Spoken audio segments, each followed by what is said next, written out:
আজ আমি বানাবো চিকেন বিরিয়ানি। খুব সহজ, তোমরা ফিস্টিতে খুব সহজভাবে করে খেতে পারবে ফিস্টির বিরিয়ানি। তা ফিস্টিতে বিরিয়ানি খুব সহজভাবে বানিয়ে দেখাচ্ছি। দেখো, প্রথমেই আমি এখানে চাল দিচ্ছি। বাসমতির যে বিরিয়ানির চাল, সেই চাল নিয়েছি 1 বাটি 2 বাটি।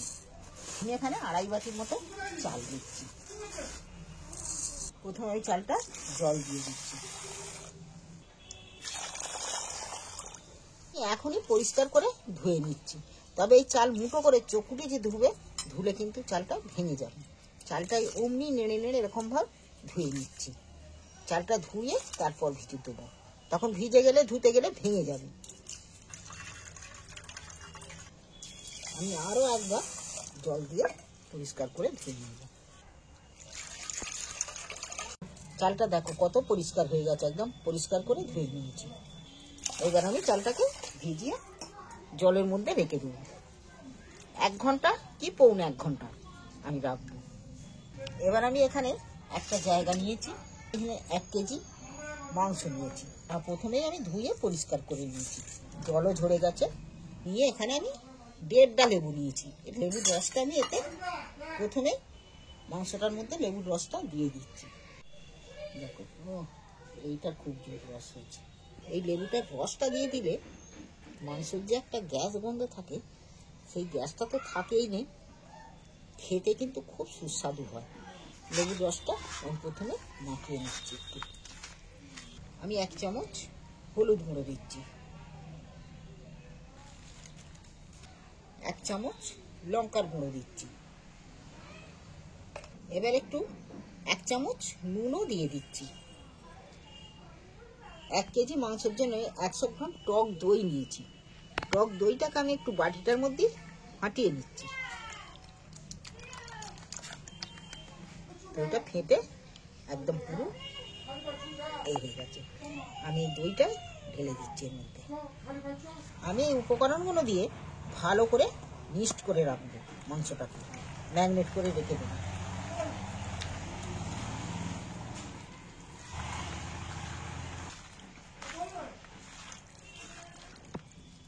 দেখো, এই মাংসটা আমি যে ম্যারিনেট করে রেখে দিচ্ছি, এইটা রান্নাটাও খুব সহজে হবে, খেতেও খুব ভালো হবে। আর তোমাদের খেতে ভালো হলেই ভালো লাগবে। তোমাদের ফিস্টির জন্য খুব সহজ সরলভাবেই তাড়াতাড়ি মাংস রান্না হয়ে যাওয়ার জন্য ফিস্টিতে দেখবে খুব তাড়াতাড়ি রান্না হয়ে যাবে। আমি এইটা ম্যারিনেটটা করে আমি এইটাকেও 1/2 ঘন্টার মতো ভিজিয়ে রাখছি। আমি এখানে একটা জায়গা চাপা দিয়ে দিচ্ছি, আরও একটা থালা। বন্ধুরা, বিরিয়ানিটা আজ আমি বানাতে একটা ডিশ কিনেছি। তারপর কাঠে করবো তো, ঝুলের জন্য আমি একটু তেল বুলিয়ে দিই, ঝুলটা যাতে তাড়াতাড়ি উঠে যায়।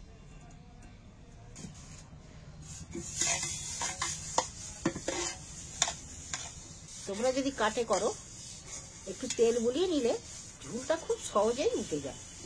এবার আমি উনুনটা জ্বেলে দিচ্ছি, জল দিয়ে দিচ্ছি।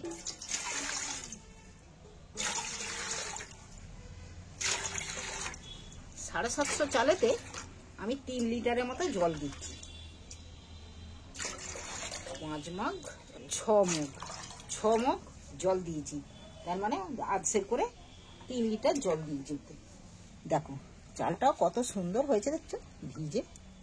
ভাতটা একদম 1 গাঁট করে লম্বা লম্বা ভাত হবে। চাপা দিয়ে দিচ্ছি। এবার জলটা গরম নিশ্চয়ই হয়ে গেছে। দেখো ফুট মতন ধরে গেছে। এখানে আমি জলটার মধ্যে 2টো তেজপাতা দিয়ে দিচ্ছি। এখানে আমি 6টা এলাচ নিয়েছি। এলাচটাকে আমি একটু দেখো ফাটিয়ে নিয়েছি। 6টা এলাচ দিয়ে দিচ্ছি। ডালচিনি 3টে টুকরো ডালচিনি নিয়েছি, ডালচিনি 3টো দিয়ে দিচ্ছি। 4টে লবঙ্গ নিয়েছি, 4টে-5টা দিয়ে দিই। এবার গোলমরিচ 1/2 চামচের মতো গোলমরিচ দিয়ে দিচ্ছি। এবার ফের আমি জলটাকে একটু চাপা দিয়ে দিচ্ছি। জলটা একদম টকবক করে যাতে ফুটে, জলটা টকবক করে ফুটছে। জলের কালার গন্ধ দারুণ হয়ে গেছে, সেই করে দারুণ জলটা এবার আমি ভাতটাকে চালটা তুলে দিচ্ছি। আমি ফুটন্ত জলে চালটা তুলে দিচ্ছি।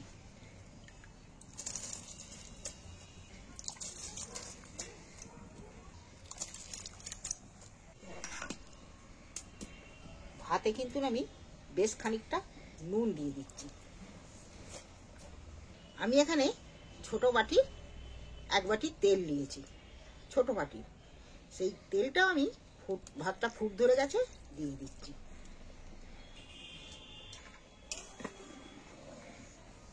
এবার আমি চাপা দিয়ে দিচ্ছি।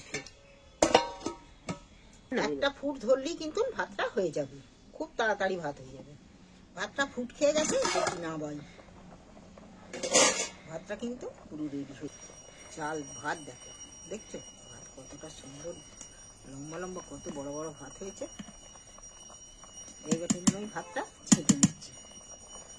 এবার আমি একটা জল ঝরিয়ে পাওনা করে ভাত করে নিচ্ছি, ছেঁকে নিচ্ছি। এগুলো এইভাবে ছেঁকে নিচ্ছি আমি। কিন্তু ভাতগুলো পুরো 16 আনা ভাতটা হয়ে গেলে সেই ভাত কিন্তু না সোজা শক্ত থাকবে না, ভেঙে যাবে ভাতটা, গোটা থাকবে না। ভাতটা ঠিক 12 আনা হবে, ভাতটা নামিয়ে নিতে হবে। আমি নামিয়ে নিচ্ছি। গরম ভাতটার মধ্যে 2 চামচ চিনি ছড়িয়ে দিচ্ছি। কড়া বসিয়ে দিয়েছি আমি কড়ায় বেশ খানিকটা তেল দিয়ে দিচ্ছি। বড় বড় করে কেটে রেখেছি, আবার এখানে ছোট ছোট পেঁয়াজ কেটে রেখেছি। আমি ছোট পেঁয়াজ কাটাগুলো আমি ছাঁকা তেলে একটু ভেজে নেবো, তেলের মধ্যে তুলে দিচ্ছি।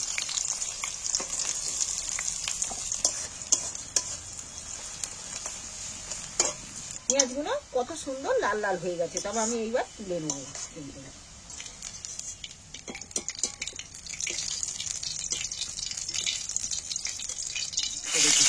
আলুগুলো ছাঁকা তেলে ভেজে নেব। আমি একটু আলুগুলোর মধ্যে হলুদ দিয়ে দিচ্ছি ছড়িয়ে। আমি আলুগুলোকে আস্তে আস্তে করে ভালো করে ভেজে নেব। আমি ভেজে নিয়েছি।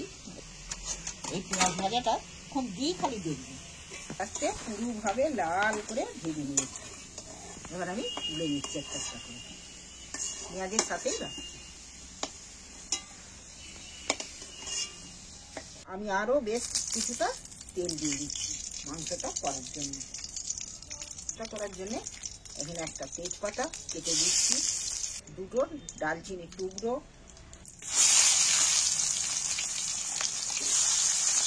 এবার পেঁয়াজগুলো তুলে দিচ্ছি। তেলটা খুব জোর হয়ে গেছে, তাড়াহুড়ো করে তুলে দিচ্ছি। তোমরা মাংস এইভাবে বড় বড় করে একবার পেঁয়াজ কেটে মাংস খেয়ে দেখবে, আর ছোট ছোট করে খেয়ে দেখবে। এরম ভাব বড় বড় করে পেঁয়াজ কেটে তার মাংসের স্বাদ আলাদা হতেই হবে। আমি পেঁয়াজটার মধ্যে সামান্য একটু নুন ছড়িয়ে দিচ্ছি, যার ফলে পেঁয়াজটা একটু নরম হবে ভালো তাড়াতাড়ি। তো পেঁয়াজগুলো আমার ভাজা হয়ে গেছে। পেঁয়াজগুলোকে একদম খুব খড়িয়ে লাল লাল করতে নিই। এরকম ভাব হালকা পেঁয়াজগুলো হয়ে গেছে ভাজা। মাংসটা বানানোর জন্যে আমি এতটা রসুন দেখে রেখেছি। রসুনটা পেঁয়াজের সঙ্গে দিয়ে দিচ্ছি প্রথমে।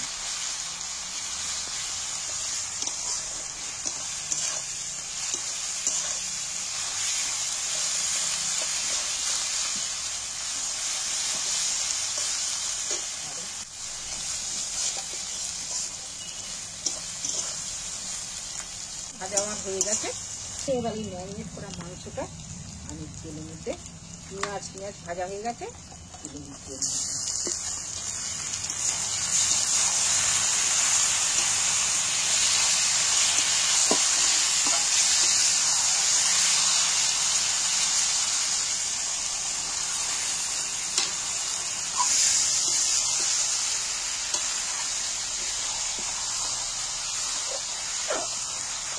এবার আমি আদা বাটাটা দিয়ে দিচ্ছি।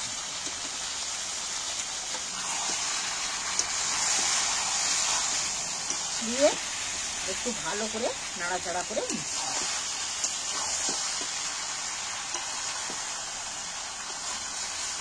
আমি ওখানে কিন্তু আগেই প্রথমেই আমি লঙ্কা, হলুদ, নুন দিয়ে ম্যারিনেট করে রেখেছিলাম।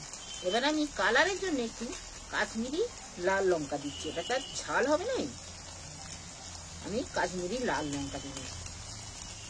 1 চামচের মতো কাশ্মীরি লাল লঙ্কা, আর এখানে খানিকটা মিট মশলা।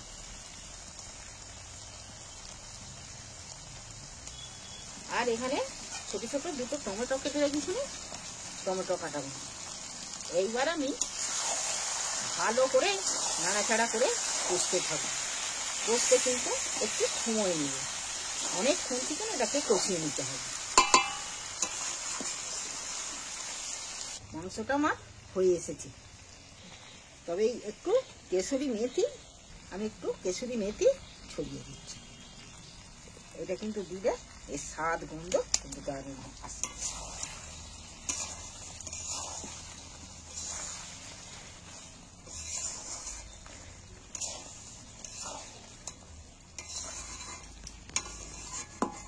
এবার আমি মাংসটা নামিয়ে নিচ্ছি। প্রথমেই আমি 1 চামচ ঘি নিচ্ছি।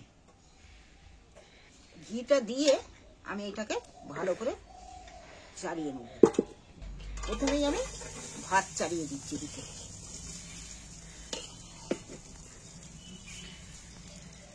এখানে আমার আলু ভাজা আছে, আলুগুলো দিয়ে দিচ্ছি একটা একটা করে। এখানে মাংস আমি 2-4 পিস মাংস দিচ্ছি।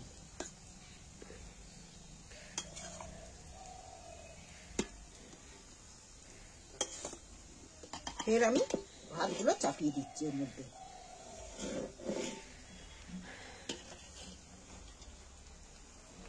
অর্ধেকটা ভাত ফের দিচ্ছি।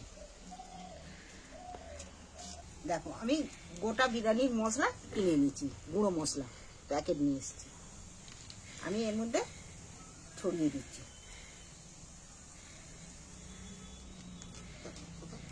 আমি এটা মরিচ গুঁড়ো দিয়ে দিই 1 চামচ। এইবার আমি ফের একবার মাংস দিচ্ছি। আমি পেঁয়াজ ভাজাগুলো দিয়ে দিচ্ছি, ভেজে রাখা পেঁয়াজগুলো। এবার বাকি ভাতগুলো ওর মধ্যে দিয়ে দিচ্ছি। এইবার আমি 1 চামচ গোলাপ জল দিচ্ছি। এখানে আমি 1 ফোঁটা বিরিয়ানির সেন্টের জন্য আমি এই মিঠা আতরটা দিচ্ছি। আমি এখানে দুধ 1/2 গ্লাসের মতো দুধ নিয়েছি, দুধটা দিয়ে দিচ্ছি।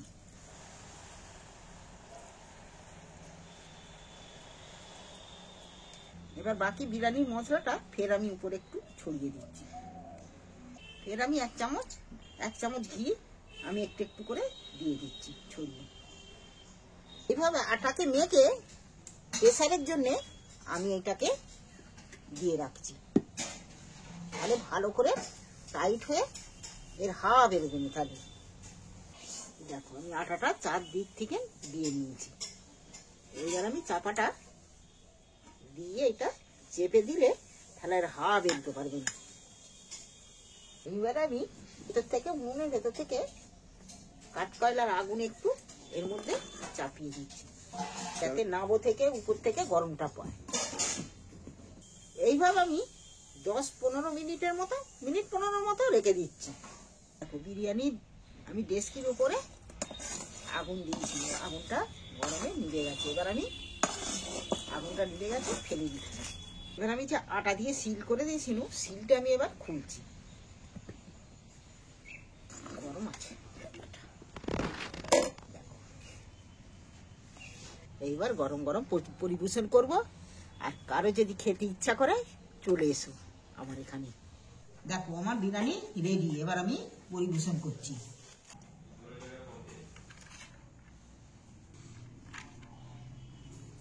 এই আমার বিরিয়ানি রেডি। কেউ যদি বিরিয়ানি খেতে চাও তো চলে এসো আমার কাছে এখানে বিরিয়ানি খেতে। প্রথম থেকে শেষ পর্যন্ত দেখেছো। বিরিয়ানিটা যদি ভালো লাগে চ্যানেলটা সাবস্ক্রাইব করবে।